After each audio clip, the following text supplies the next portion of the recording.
Hello everyone. Uh, let's see today's daily LeetCode problem. So today it is given LeetCode 455, that is assign cookies. This is an easy level question. So let's read the question firstly. Assume you are an awesome parent and want to give your children some cookies, but you should give each child at most one cookie. So you are an awesome parent and you have to distribute cookies to your child, but at most you have to give one cookie only. So each child I has a greed factor g of I, which is minimum of the cookie that child will be content with, minimum size of the cookie that child will be content with, and each child j has a size s of j. So you are given two arrays, that is s and g, where g is the greedy like array we can say, where g of I is the greed factor of every child I, with which which is the minimum size of cookie he will be content with, and s is the size of cookie, so s of j is the size of cookie j.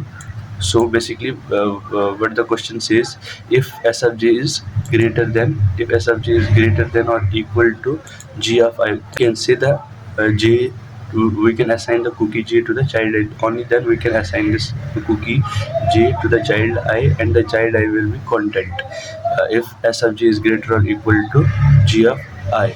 So like we have to maximize the number of content children, and the output should be maximum number.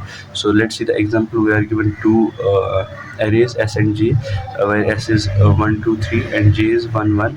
Here we can clearly say that only one, that is 1 and 1, only one child will be count, the output is 1. Here also we can see it's 1 2 3 1 2 1 2 3, only two children will be content, that they will get the size of cookie equal to or more than 2, that is equal to 2 1 2 1 2, so output is 2. So let's see. So basically firstly we will sort the both the arrays to get them in increasing order, and we will get two indices, indice I, that is indice for the greed area of children, and indice j for cookie size array. So we will iterate through while with a while loop.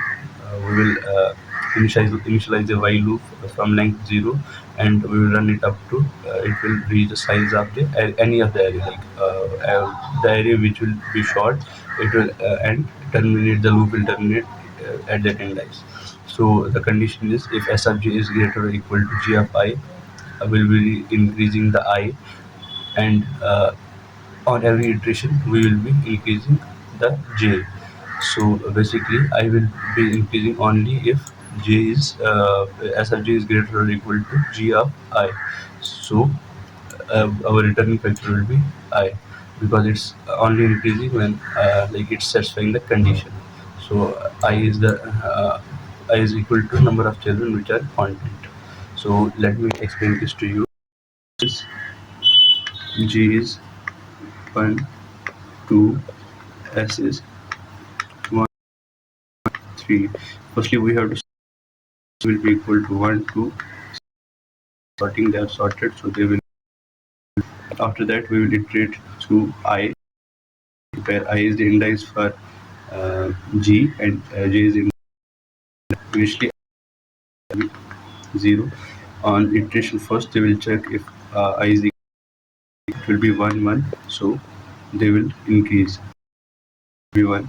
On iteration second it will be 2 2, and after second it I will be equal to 3, like before 2, I will be equal to 2, sorry, I will be equal to 2, but here what we can see that size of array is 2, so it will be equal to size of array, so loop will not iterate again, loop will terminate here only, so output will be 2. Let me give an